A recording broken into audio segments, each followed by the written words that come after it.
Hi, this is Phil, and I'm here to tell you all about the Capes and Lunatics Patreon. Get early access to all of our interviews, including the monthly Chichester chats with writer and comic book legend D.G. Chichester, new episodes of classic Capes and Lunatics shows, including The Quantum Zone, This, That, or the Third, and many, many more specials, all completely uncensored. Access starts for $3 a month, full video when you pledge $5 a month. Check out the link in our show notes or go to patreon.com/CapesandLunatics. Hope to see you there. This is Jeremy Adams, and you're listening to the Capes and Lunatics podcast.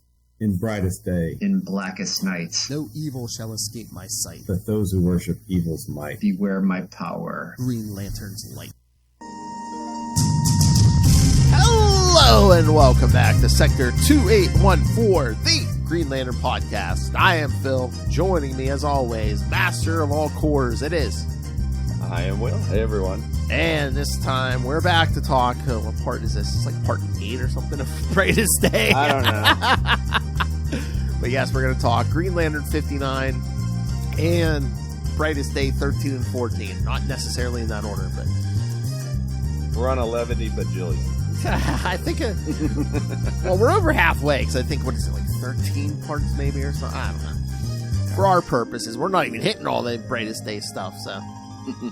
Well, we're not hitting everything that has Brightest Day on the cover. Right. But we have an appearance of the most important character ever. Brightest Day. Oh, yes, that's right. He's on big on the cover of 14, that's right. Batman, my favorite character. Getting that out of the way right. early. Batman, my favorite character. I'm sure we'll be using the heck out of that shortly. Shout out to Ray's son Finn, a big Batman fan. Shout out. Yeah, these three were. Yeah, yeah, they were. We'll get into them in a minute.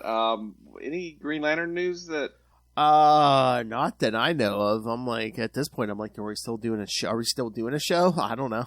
Well, I think James Gunn released the Superman image. You know, where he's putting his boots on, Mm-hmm. and a lot.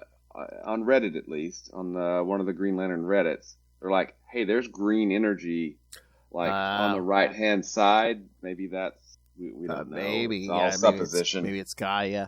I mean, everyone is saying, oh, that's Solaris. I'm like, was that confirmed? Yeah, I don't know. I'm like, that was could be confirmed. anything, couldn't it? I'm like, that could be Brainiac. That could be a lot of different things. So I'm like, did they confirm that was Solaris?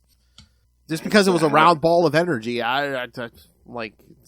That describe, you know, believe it or not, that describes a lot more characters than just Solaris. Exactly. Oh my god! But have you seen? I mean, if you go on the internet, the memes. Oh yeah, just because he's sitting in front of a window and people just keep changing what's in that. One of my favorites was the Stay Puft Marshmallow Man. Yeah, I saw that one. Yeah. And then one of them is they flipped him around, and Al Bundy is, losing his mind because he's trying on the boots in his shoe store. I didn't see that one. I just saw him sitting in a shoe store, but I didn't see no Al Bundy one. No, that would have been great. Oh yeah, they memed the heck out. I wonder if they did that on purpose with the window in the back. We're like, oh yeah, they're gonna meme the heck out of these. When's the new issue of Green Lantern coming out? Is that next week? Because we're not on our normal Tuesday cadence here. This is actually Friday, so yeah, we're not our normal cycle kids. And I don't know when, but DC's supposed to go back to putting the books out on Wednesdays, like everyone else in the world. So yeah, I remember reading that. Yeah, what is it? I'm trying to remember. Is that issue 11 that's coming out? I think so. May 14th. Oh, so next week. Yep. All right, awesome. Oh my! First sentence in the solicit here. The fate of Hal Jordan and Carol Ferris! Exclamation point! Okay, we're gonna just run all that together. Mm-hmm. The whole United Planets, Carol. Okay, cool. I Very guess cool. so. Yeah. Oh, look at that! Look at that variant cover. Nice. I do. Let's see what the trade paperback of the first 6, really the first 4 plus Night Terrors, I believe. That's coming out soon, right? Yeah, I think so. Yeah. Oh my god. Oh my god, those Night Terrors issues. That's your Snickers ad moment. You know how Lilith gets all mad about the Wonder Woman Snickers? That's your Snickers ad moment. Yes! They broke up the momentum on the Hal Jordan Green Lantern book with Night Terrors. Yes, that is your moment. That's my moment.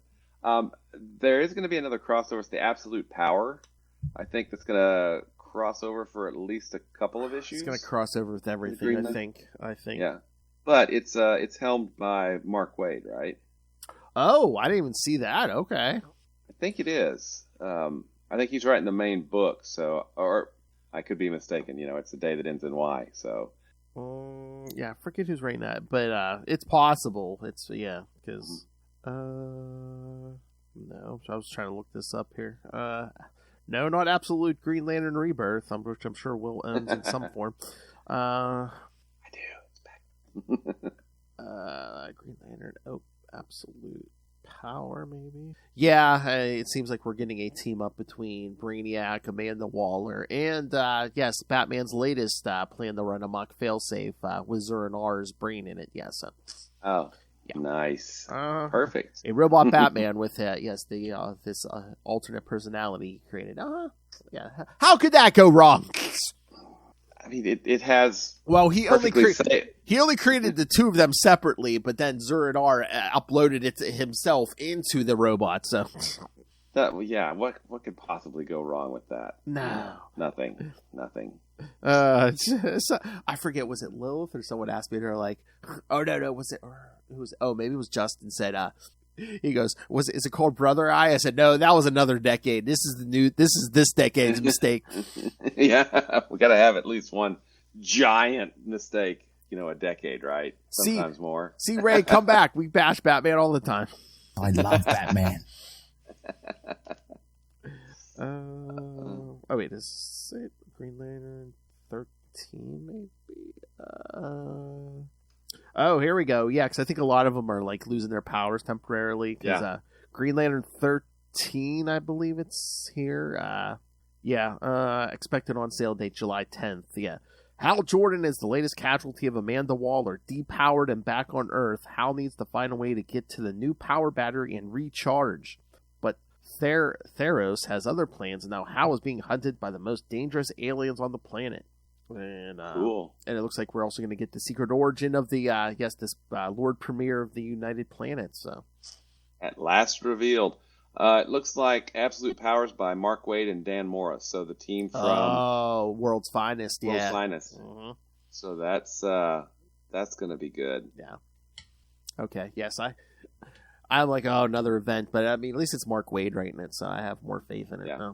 Yeah. And am I wrong, or is Issue 11 comes out the same month as all this stuff that we've been talking about of Green Lantern War Journal, but I think 12 is the final issue of that. Is that right? I don't know. Let me see if I can find that. I'm gonna have to try to reach out. I meant to do that this week. Reach out again to Philip Kennedy Johnson because yes, Justin and Russell did talk to him on Gamma Charge because he is writing Hulk also at the moment, and Justin said, we mentioned, Sector 2814, and he seemed pretty, like he might speak to us. So I'm gonna try to reach out. Excellent. Again. Because sometimes I reach out to these people, but they're so busy, Oh yeah, absolutely. Green Lantern War Journal. Okay, I do want to bring something up with you. Sure. Two things. First thing is a brain teaser. When was Hal's sector first given a number? Ooh! Because I grabbed my archive, and it's not in any of the showcase issues that I can tell. It's got to be in the first several issues of Green Lantern, I think. But I'm gonna try to figure it out. I don't know when it is. Oh, I thought you knew the answer. No. I did not know the answer. But my son asked me, and I'm like, I don't know the answer to that. I might be worthy of a prize. I mean, I've already sent out one prize pack, kids. I might be worthy of a prize. Yeah. I'll look it up too. But anybody out there listening, look it up. Let us know, because I'm curious. Because we were wondering about kind of the randomness of that number. Does that number mean anything? Did John Broome just go, hey, it's closer to 3600, so that means we're the backwater, or I wonder. Maybe that was his home address at the time. Maybe, yeah, who knows? Exactly. Where did the 2814 come from? And then that led to the question, well, when did it first appear? I'm like, I don't know the answer to that. So there we go. Second question. Kyle was a little bit weird in the latest issue of Green Lantern, right? Wait, what? Because he was like, Kyle was just a little bit off. It's like he was like in a daze or something when Hal, first came in there. He was laying down, and he was like, the emotion, something's wrong with the emotion. He seemed like something was wrong. Did you get that in the latest issue? Maybe kind. Yeah. It's been a while since I read it. Yeah. Something's going. Again, there's stuff. Again, like they said, there's the weird stuff going on with all those batteries. Again, we have all these batteries again all of a sudden, but yeah. But then we don't anymore because they're getting blown up. I was just looking up. I was trying to find the first mention of Sector 2814. I'll check out the GCD comics.org and we'll see what I can find there. All I'm seeing is first appearance, Showcase 22, but I mean, I don't know. Did they mention it in Showcase 22? I didn't see it, but I could certainly be wrong. Oh, that's what we should do Ray, that's what we need to do one of these days. We need to do Batman and Darkest Night. That's at Elseworlds where Bruce Wayne becomes the Green Lantern of Sector 2814. Nice. Yeah, that's the only thing I'm seeing so far is Showcase 22. But yeah, like, are you the first one to ask that question? I don't know. I'm gonna figure out how to find the answer to that. I was gonna say, does Reddit know? Maybe I'll have to check Reddit. Yep, I'll do some more research. I've got my archives here. I've got the omnibus edition, so I can skim through those pretty quickly and see if we can figure out the answer to that question. I love this answer. It technically first appeared in the first issue ever showing Earth, it officially first appeared in DC Comics in Showcase 22. Some smart ass. Well, yeah, it's always been there, but it's always been Sector 2814. The first appearance of the Silver or of the. Well, wait a minute. Would its first appearance have been in Crisis on Infinite Earths because that was the first appearance of the New Earth? Yeah, I know. We're just getting pedantic now. So. What are we doing tonight? Guy Gardner issues? I don't know. Brightest Day, part 11 bajillion. I don't know. So I don't think the order matters, does it? I was gonna say, should we do the Brightest Day issues and get them out of the way before we get to the Green Lantern? I think that is an excellent suggestion. I agree wholeheartedly. Will's like, yes, let's end it on Hal Jordan. Yes. Send it on a good note. An excellent note. Oh my. I of course love Hal Jordan. Exactly. All right. So, this first one I have no synopsis for, so not that the other one's that long, but all right. Brightest Day number 13 from January 2011. Oh, starting 2011. Oh, we're getting closer to New 52. That's right. Under a Blood Red Sky. Writers Jeff Johns and Peter Tomasi. Pencilers Ivan Reyes, Adrian Saif, and Joe Prado. Inker Vincent Cifuentes. Colorists Aspen Studios, Peter Steigerwald, John Starr, and Ray Dillon. Yes, 4 colorists. Letterer Rob Clark Jr. and editors Eddie Berganza, Rex Ogle, and Adam Schlauman. All right. Woo. So, nope, he's got the hardcover. All right. So, there was a lot. I mean, the majority of this issue was the Hawks. Exactly. Mm-hmm. It kind of feels like to me that maybe, our voices carried back in time and they realized that they were too unfocused and they're focusing on like one of the characters per issue. Because if you'll remember, the end of issue 12, Martian Manhunter's now in the thrall of whatever, I can't remember the name of the evil Martian, right? Oh, yeah. Boom. So we're leaving that on a cliffhanger. Yes. 13 is the Hawks, and it gets left on a cliffhanger. And then 14 is not Deadman. Yes. But yeah, 14 is not Deadman and a certain other fellow. Batman, my favorite character. All right. So, but yeah, 13 opens up on Hawk. We're back on Hawk World, and Hawkman's about to lead some forces here to go rescue Hawkgirl from her mother. And this is the first time we've gotten back to the Hawks since like issue 10 or 11, maybe. It's been a while. Something, right? yeah. Because I was gonna say, did we even cover them last episode? I don't think so. Or did we even do any? Did we do any Brightest Day last episode? I don't think. No, I think it was all Green Lantern last time. Oh, yeah. Yeah, it was. Wasn't it like 56, 57, 58? Yeah. Hal Jordan. That's right. Sorry, kids. It's been a little over a week. So yeah. Oh God. Yes, but Hawkgirl's being kept prisoner inside Nth City. Get it? Nth metal. So basically, what's going on here? We got what's his face? Half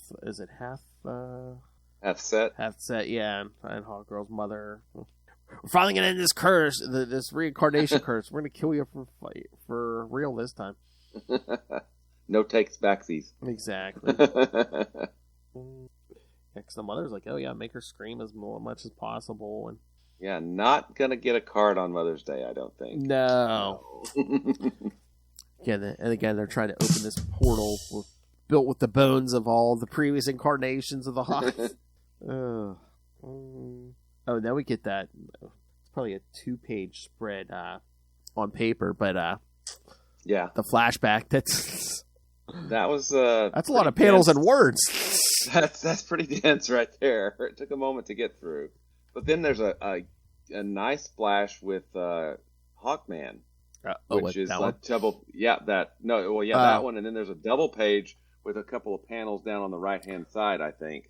What, that one? Yep, that one. Yeah, that's one of them. Yeah, and I think there's another one. I mean, there's this one went big with big splashes on the art. Yeah, this issue. Well, it kind of opens up. Well, page 2, 3 of that one. Yeah. Mm-hmm. But yeah, I mean, a lot of this is just, we're going to kill you for real this time, and, Hawkman storming the city. Mm-hmm. Oh, but we do find out that Mommy Dearest can control Nth Metal anywhere, so that means Hawkman is now kind of her meat puppet, as is anything that's got Nth Metal in it, right? Well, yeah, because the Hawks, their bodies have absorbed a great deal of the metal over time. Mm-hmm. But yeah, Hawkgirl's mother gets this portal open, and where does it open up, Will? Sammeron. Hi, Carol. Hey, it's a Green Lantern crossover now. Yay! And then the last 2 pages, we do kind of start to get that Deadman stuff, because him and Dove are trying to find someone to take this ring, and they're talking to Resurrection Man. Which was a really cool series back in like the late 90s, early 2000s. I think Dan Abnett and Andy Lanning were the writers on it, if I remember right. I think so, yeah. Mm-hmm. But then he sees something. Deadman sees something in the sky, so it's like, I get it. I got the perfect guy who could give this ring to. I know who he's looking for. Batman, my favorite character. Oh yeah, we're gonna wear that out. hey, Bruce Wayne's back. Hey, let's give it to him. I love Batman. So, when did Bruce Wayne come back? I know he was lost in time because of Darkseid, but was that in a Batman book? Was it a detective book? Was it in a special limited series? There was a mini series. Oh, what was it? There was like a 6-issue mini. I think they showed him like jumping forward through time, and then like he kind of like at the end he's in the Batcave, and then in an issue of Batman and Robin when Dick Grayson and Damian are like kind of being captured by Dr. Hurt and his forces in the mansion. That's all of a sudden Bruce Wayne pops out from the cave. Batman: The Return of Bruce Wayne. Yes, that is it. Yes, 6-issue series. Yes. May to November of 2010. Okay, cool. I did not know about that. Awesome. Mm-hmm. Happened about the same time Captain America was lost in time and not dead. Mm-hmm. And when Bucky became Captain America, Dick Grayson Reborn. Batman. Mm-hmm. Yeah. Interesting that. Yeah. So that and when Bruce Wayne came back, sorry for all the Batman talk, Ray, but Grant Morrison and Batman. That's when he started Batman Incorporated, where Bruce Wayne's like, oh yeah, I've been funding Batman for years. So, and then until we hit New 52, now Bruce Wayne and Dick Grayson are both being Batman. So, which is interesting. Yeah, kind of like Dick was staying in Gotham as Batman, and meanwhile Bruce was like traveling the world. Ah, cool. Oh yeah, speaking of Grant Morrison, did you see we're getting a did you watch the did we talk the Wolverine and Deadpool and Wolverine trailer? I don't think we did talk about it. It's pretty funny. Yeah, but Cassandra Nova, Grant Morrison creation. Oh yeah, that's right. So the people at work ask me, "Who's Cassandra Nova?" I'm like, "Well, she was created by a writer and by the name of Grant Morrison, who is always loves to get very, very high and often weird. However, I will weaponized ayahuasca. Yeah, their Animal Man, back in the late '80s, was a really, really interesting series. And then, they've done, All-Star Superman is the gold standard for Superman, right? It is the series. JLA. Talking about Superman. JLA. The JLA, the reboot of the JLA. Yeah, I mean, they've done a lot of really good work. Yeah, I think the Animal Man was their, that's when DC's like, okay, yeah, people are talking about Animal Man all of a sudden. So yeah, this guy, what the heck? Yeah, this person can do some stuff for us. Yeah, yeah, exactly. And then, of course, before the volume, I forget the volume number, the Jeffrey Thorne run, we of course got the 2-volume season 1, season 2. Oh yeah, of Green Lantern by Grant Morrison and Liam Sharp, which is it's interesting. I don't know that it's my favorite, but it does contain probably one or two of my favorite pages, probably, of Green Lantern outside of Rebirth. Which is we'll talk about it later. But there's some the issue. There's some interesting stuff going on. There's some really good issues in there that I like, where the ring's about to run out of a charge. And then before that, where I think the covers where he's going to duel Adam Strange, and that issue where he has to save the universe because blah blah blah, and he has like a split second to react. And I'm like, that's Hal Jordan. That's Hal Jordan right there. Yeah, and again, it's all Grant Morrison, so it's always like weird stuff. Like, I'm on a planet. Trippy. I'm on a planet. I'm in a universe where light only travels 22 miles an hour or something. Yeah.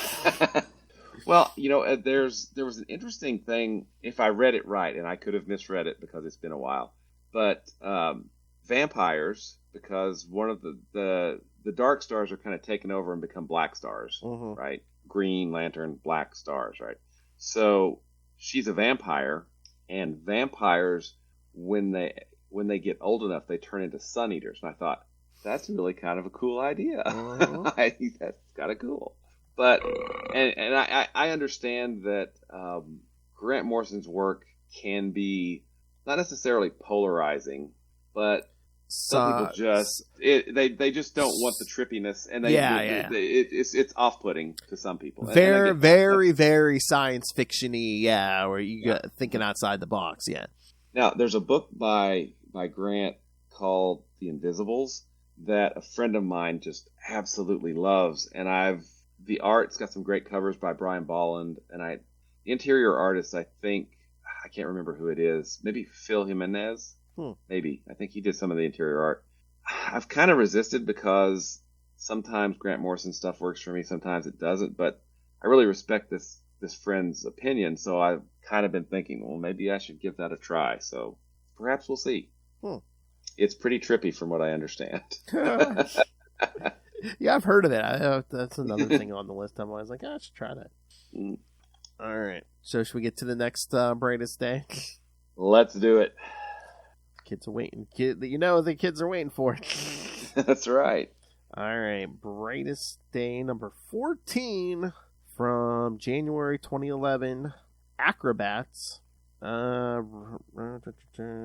think it's kind of the same team. Pencilers, Ivan Reyes, Joe Pro. Pencilers and inkers are the same. Ivan Reyes and Joe Prado, both about the same. We only got 3 colors 2 Aspen Studios, Peter Steigerwald. But yeah, pretty much same here. All right. Deadman tries to give the White Lantern ring to Bruce Wayne. There's a synopsis, kids. Go home. All right. And it doesn't work out too well. No. End of synopsis. No, we're not permanently going to make Batman a lantern? No. This is my shocked face. Batman. This one was interesting. One of the things that this is going to be a slight criticism, I think, of Brightest Day and I think the same criticism could be leveled against the Green Lantern issue this time. It feels kind of like we're treading water. Well, right? Yeah. I mean, there's nothing. Okay, here's the synopsis. He tries to give the ring to Bruce Wayne. Bruce Wayne sees all the people that were brought back, and Deadman gets shot, but brought back to life, but doesn't die, but realizes that he wants to live. He gets the ring back, and the ring says, "Hey, you just want to, so go live. Don't look for the guy. If you stop looking for him, the guy's going to come to you." That's really kind of the synopsis of the book. We get to see how Deadman is a jerk. In his previous life, he's just, a self-centered jerk. But, in his defense, he has tried to help people ever since he died. And he did not, I think he says he chose not to continue on so that he could stay and help people. So, there's that. But I don't know, this ring is, I don't know, taking him to school? I don't understand. Yeah. Very, again, Field of Dreams is like, yes, if you find him, yes, he will come, yes. Mm-hmm. And the art's great on this one, and I think the writing's good, but again, it just feels like we're not really any closer. The plot really hasn't moved forward, except for one little bit, and that's Batman knowing about Max Lord, right? Well, yeah. And I'm sure that is probably an extraordinarily important plot point to the Justice League Generation Lost book, which we're not covering because we're not covering all of the books that have the banner on them, right? Yeah. But ultimately, it's not that important a plot point for this series, I don't think. Now, it could be proven wrong. It's a day that ends in Y. So, but other than that, this really felt like we're kind of just treading water. Yeah. Nothing really. Oh, wait, one big thing did happen. Not Deadman and Dove kissed. Yes. I love that. What are you doing here, Deadman? You've only known me as an invisible ghost. How do you know it was me? I'm Batman.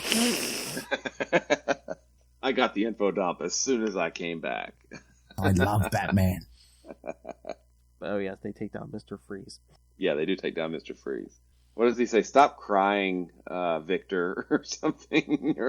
Yes. You'll be fine, or something. Well, when Deadman's like, 6-on-1 as he's taking down the goons, and Mr. Freeze comes behind him, points that freeze gun in his head, and goes, 7, you idiot. And then Batman comes crashing down on him. It's 0, Freeze. Yeah, what was he, like, Captain Zero? Well, his first appearance, he was something. Was it Captain Zero? It was something. He was something different, Zero in it. Yeah. But yes, Batman gets that white ring. Yep, there you go. So how yes. many rings has he worn? Well, the Yellow tried. They were almost as many as Hal Jordan. Yeah. Yellow, definitely. He borrowed the green for a bit to see if, his parents, right, in that issue of Green Lantern early. Green, Rebirth. Yellow. Yeah, now white. Now white. So three of the 9, right? Technically, his clone wore the black ring, I guess. Yeah. I guess we could. That's kind of a. Yeah. We'll see. Our clones grandfathered in. Yeah, exactly. Ice cream clones. Sorry. But yeah. Oh yeah, Batman wearing that ring. It's all connected like twisting roots. The entire web was incorrupt, except for you, Boston. You were dead. You were pure. Yeah, because basically the entity or the ring or whatever is talking through Batman. Mm-hmm. Until Boston gets shot again, and then sees his past. I guess sees his first death. Mm-hmm. Says he wants a second chance, and the ring's like, then take it. And flies off Batman's hand. Back to his, and he's all healed. And then that's that last page. Yes, not Deadman and Dove kiss, and then of course Batman's up on the roof saying, "It's Batman. We need to talk about Maxwell Lord." I forget who he's even talking to. It's been so long, so I don't think I've read Brightest Day since it first came out. Yeah, and that Justice League Generation Lost, I don't think I've ever read. So I'm trying to remember, did that cross over? Another good series at the time was the Power Girl series. Oh yeah. I don't remember if it crossed over with that or not. I don't think it did. There was but I could be wrong. It might be with I thought it was Generation Lost or something like that at the time. I don't think it was even credited as a Brightest Day though. So. Oh, gotcha. Yeah. Yeah, that's the one. That was another thing I didn't like. The New 52. It kind of killed some of my favorite series at the time, like the Power Girl one, the Booster Gold one, the Red Robin one. Fabian Nicieza was writing that with Tim Drake. At least the second half of that series. Yeah. You know, that's that Booster Gold series. That was a lot of fun. Where he pretended to be the buffoon. Yes. You know, we know who figured out that he wasn't, of course. Yes. Of course. But you know, where he was the buffoon, but secretly he was protecting the time stream. Yeah, right? And some of the stuff like there was one point where he tried to keep the Joker from shooting Barbara Gordon, in the Killing Joke, and it's like, no, that's a fixed point. You can't change that. Yeah, and he kept trying and getting the crap kicked out of him every time. Yeah, that was a good series. I missed that series. I know. Damn New 52. I was waiting for New 50, the whole the timeline to get wiped, and Booster Gold to wake up and be the only one who remembered, and he should have been running around telling everyone, no, this isn't right. What is wrong with you?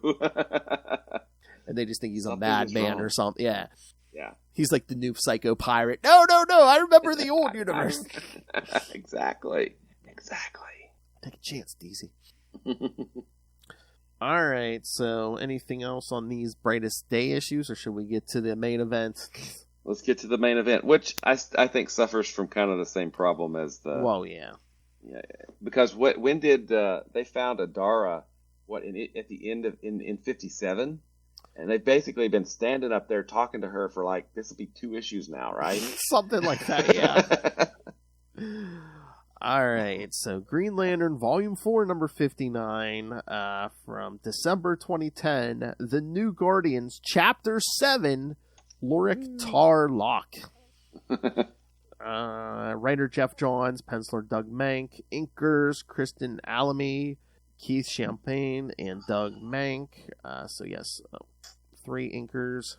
2 colorists, Randy Mayer and Gabe Edelab, letterer Steve Wands, and editors Adam Schlauman and Eddie Berganza. A paramedic called Shane Thompson is caught in a car accident. Suddenly, the Indigo Tribe appears along with Proselyte, the entity of compassion. Indigo 1 then says that Thompson has been chosen by Proselyte. Meanwhile, the Flash, Barry Allen, talks with Hal about his alliance with Sinestro and Atrocitus. Hal says that he needs them to track down the emotional entities, saying that it is his responsibility. On Oa, the Guardians talk with Salak, who informs them about Hal's lack of communication with the other Lanterns.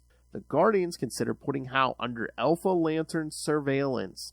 However, Salak suggests someone outside the Corps, someone from Earth. I think someone who could get there quickly? I don't know who that might be. Let's think about this. Who's a friend of Hal? Who's friendly with Hal Jordan who can get there pretty quick? I don't know. No. If only he could get there in a flash. Oh. Yeah, it had to be done. I know. Sorry. The Flash still believes Hal to be unreasonable in his quest for the emotional entities. Then, ever the voice of reason, Larfleeze steals Flash's wallet and learns his secret identity. Suddenly, the Indigo Tribe appears and Blackhand is with them. This makes Flash nervous since Blackhand is another enemy of the Green Lanterns. Blackhand states that the Indigo Ring has made him feel compassion. However, Hal believes the Indigo Tribe brainwashed him and asks what were the Indigo Tribe members, what were they before they had their rings. Adora and St. Walker then discover that their rings are forcing them to feel compassion. Suddenly, the Entity Thief appears along with Parallax. Hal tries to fight them, but Parallax takes Flash as a host. Yeah. Yeah, kids, we're gonna cliffhanger you here with that one for hold on, let me think. I don't think we're even. Yeah, we're not getting to that next week. We're gonna get to that. Oh, geez, not 3 weeks, kids. Yes. Nice one, Phil. Way to leave them hanging. Yeah. So, one of the things, again, I feel like we're treading water, although we did get finally some information about the Indigo Tribe. Yes. So there was some reveals about the Indigo Tribe and how those rings work, right? Mm-hmm. We had someone who felt great compassion become a host for Proselyte, right? Mm-hmm. But and we still don't really know how big the Indigo Tribe is. Is this the entire tribe? Is there 3,600 of them? 7,200 of them? Yeah, it's so weird. It's almost like they're just like, oh yeah, they're the mysterious native people, Mm-hmm. Yeah. I do think it's an interesting twist. Well, do you think have the ring force compassion on them, right? Yeah. But also, per our original kind of discussion of the emotional spectrum, green is the center. Mm-hmm. And as you get further away, the more the emotion controls you, right? Mm-hmm.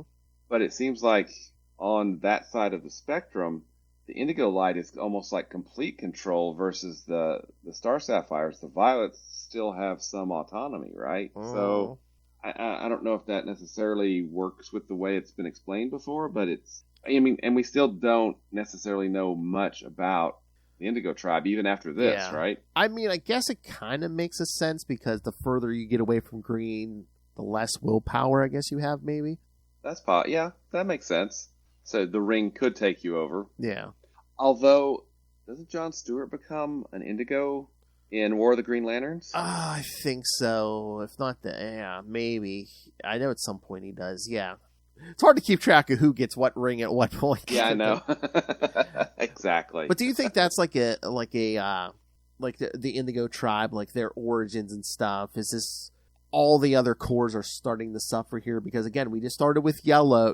First we had green and yellow, and then we kind of slowly added in like blue, red. But now, boom, we have them all. So it's like, we got an event going on, so it's like we really can't delve in the Indigo Tribe's origins and stuff. And I think you're right, because they were there to serve a function, right? To help out, because they could help with because they can channel willpower, and they can do other things to fight the blacks. And they were started in, if I remember correctly, by Abin Sur, so they're not that old an organization, right? At least as far in comparison. Of course, the Reds aren't that old an organization either. Sinestro Corps is, Sinestro's been around a long time as a character, but really, I guess the ones that have been around the longest would have been the Star Sapphires, right? Because they've existed. The Zamarans have had the Star Sapphires, at least a Star Sapphire, since the first few issues of the original Green Lantern series. Silver Age Green Lantern series. So so probably the Star Sapphires and the Green Lanterns are the oldest, Yeah, I would think so. And then Sinestro comes in and gets that first yellow ring and stuff. So. Yeah. Mm-hmm.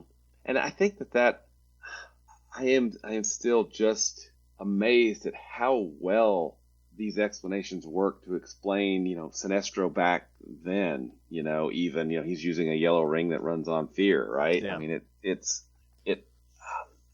Rebirth really is a kind of a masterpiece. well, that's all I always say. It's like a sign of a good writer, where it's like, there's some writers who are just like, I'm going to reinvent the wheel, forget everything that's come before. I think the sign of a good comic writer is someone who can take stuff that's come before and spin it into something new. Yes, exactly. Okay, and not to bring up a sore subject here, but are we doing this visual with the Guardians on these high perches because of a certain movie coming out around this time? Probably. See, kids, again, Marvel and DC both do it. Oh, see, kids, look, it looks just like the movie. Yeah. Yeah.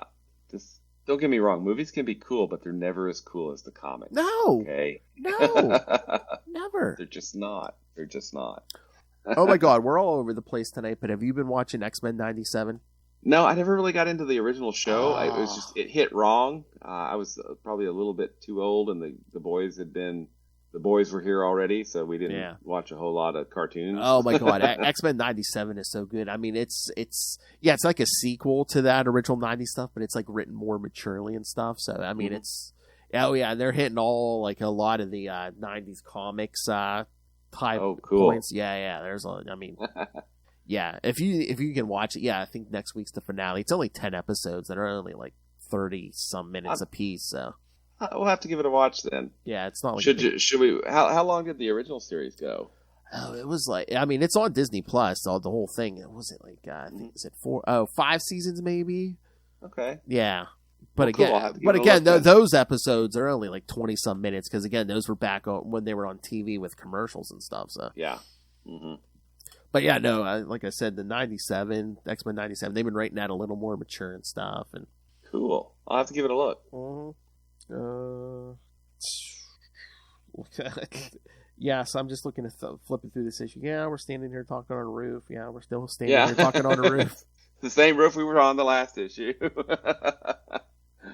Yeah, I think this whole arc really has been a real super, super slow burn, right? Uh-huh.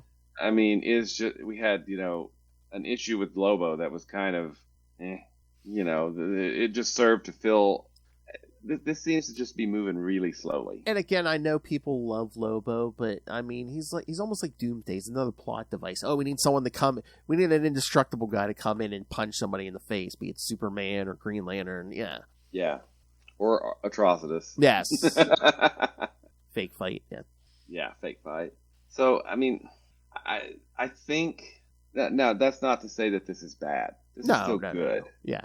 It's just, I think, because of the high quality that we've had in this series, plus when you look at the high quality, and consistent high quality of this series and of Green Lantern Corps, plus the Blackest Night event, this is kind of sagging some. I mean, it's just... Yeah, I mean, we've mentioned it other weeks, but it's like, again, it's not as laser focused as Blackest Night. Blackest Night was like, okay, go here, go here, go here, go here, go here. Again, Brightest Day, it's like, well, this is going on over here, this is going on over here. Oh, and then there's these 3 things going on over here, and then, behind you, there's something else going on. Yeah. What's the connection? Oh, Deadman might pop in over here for 2 seconds. Yeah, exactly. And drop a white net or something, whatever. We'll get back to that. Which accordion will go, my precious. Exactly. So this is going to bridge the gap to War of the Green Lanterns. I mean, I get that, but this seems like this lead-in is sagging. It's just not. It's not building up. It just seems to be slowing down. Which is not necessarily what you want when you're building up to something, right? Yeah, no. But I mean, it's still good, and it's still Green Lantern. So I just wonder if we would have enjoyed it more, and if it would have been more focused if we had just covered the Green Lantern books. I think so, because we would have been moving through it faster. Oh yeah, we'd be done by now. Yeah. Yeah, exactly. And I mean, Brightest Day. We've chatted about this before. I know. Blackest Night was solely a Green Lantern crossover, and it affected everything in the DC universe, which is cool. Yeah. This is a crossover, but it just tangentially there's a white ring. There's some Owen Tech here. Okay, that's what we've got. We've got a white ring and the being. The life being, that's in Earth. But other than that, it has really zero to do with what's going on in Green Lantern Corps or Green Lantern, the book itself. It's just this. Well, and it doesn't really even seem, of super importance to the DC universe either. Yeah. It just seems like this kind of small stories with these characters. Yeah, and again, too, that's the other thing. Blackest Night was such a Lantern-centric event. Yeah. Meanwhile, Brightest Day is like, the emotional entities are on the loose and stuff, but it's like the Brightest Day series is more like, how do these people deal with being resurrected? And so I mean, it's not even really like a Lantern. I mean, again, you're dealing with the emotional entities, but besides that, it's really not a Lantern event. Yeah, and I mean, looking back, maybe we should have just stuck with Green Lantern Corps, Emerald Warriors, and Green Lantern, but I never read this originally, so I'm not too that's unhappy. Yeah. I've read it. Like I said, I think I read it once when it first came out. So it's a little surprise to me. So, all right. Anything else on these, Willie? I think that's about it. All right. Well, next episode we're going to get back to Green Lantern Corps. We're going to cover Green Lantern Corps 53 through 57. So and that white net. That's right. And then in 2 weeks, we'll do another All Brightest Day episode with Brightest Day 15 through 18. And then the week after that, we'll get back to Green Lantern 60 through 62. And then the final Brightest Day episode, where we'll do all Brightest Day issues, Brightest Day 19 through 24. So 4 more episodes of Brightest Day it will. Woohoo! And then we'll get the War of the Green Lanterns. And there's so much I don't remember about War of the Green Lanterns because I read it once, like when it came out, and so I'm really anticipating, getting back into that to see what happens, because again, a lot of the stuff from what little I remember, that has been building up since Sinestro Corps War through Blackest Night, into Brightest Day, and now through into War of the Green Lanterns. A lot of that stuff comes to a head, and we get some pretty interesting wrap-ups to a lot of those ongoing plots, because the whole palette is kind of cleansed for the New 52 restart, which doesn't really affect Green Lantern or somebody else, but we're not going to talk about him. But it does have an ending. Now, how satisfying that ending is, I don't necessarily remember. So I'm looking forward to getting back into it. But it's the new thing's coming. Hold on. The New 52 is coming. There you go. All right. So 4 more weeks of Brightest Day, and then we'll jump right in the War of the Green Lanterns. All right. So send us your thoughts on that, all of the upcoming stuff, the thing this week. Send us your thoughts. Email us, CapesandLunatics@gmail.com, or call the voicemail 614-382-2737. That's 614-38-CAPES. And remember, you can find all things Capes Lunatics episodes, social media, merch, new merchandise. Get all your new merch with all the new logos on it, or get the classic logos, be an old man like Ray.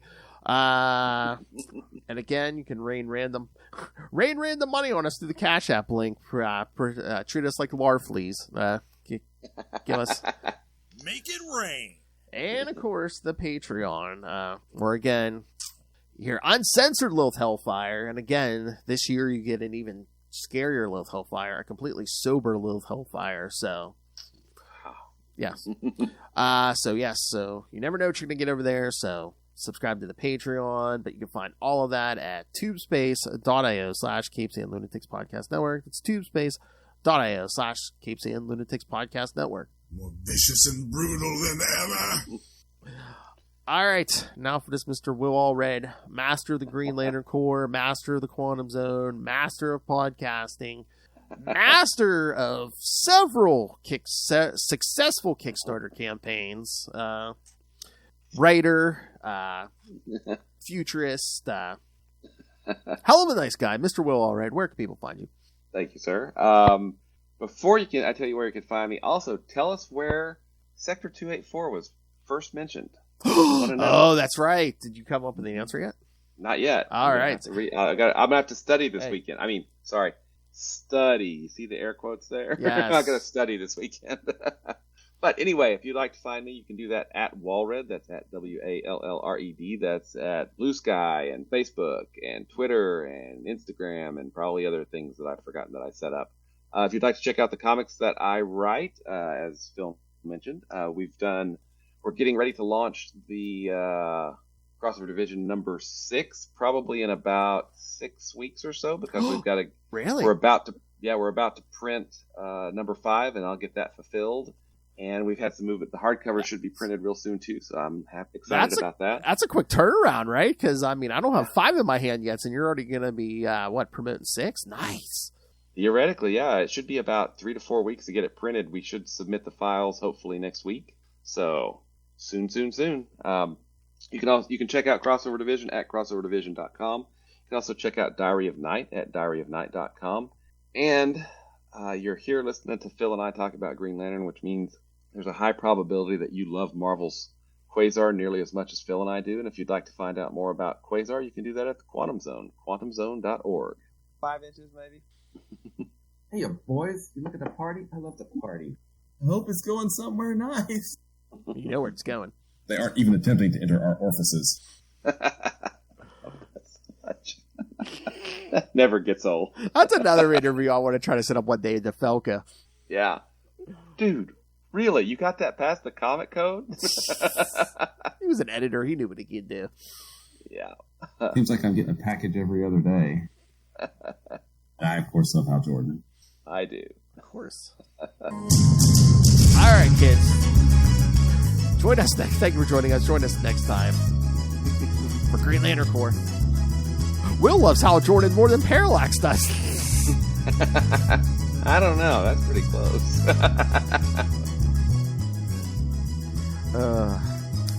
You know what? I think that's what we should say. You want to win a prize? Tell us the first time Sector 2814 was mentioned before we finish Brightest Day. We have 4 more episodes, so 4 more episodes. yes. Yeah. If you tell us before we wrap up Brightest Day, yeah, it's the prize. Absolutely. That's a good idea, man. Good idea. All right. Thank you for joining us. Come back next time, and remember, all roads lead to Batman's hand. Good night.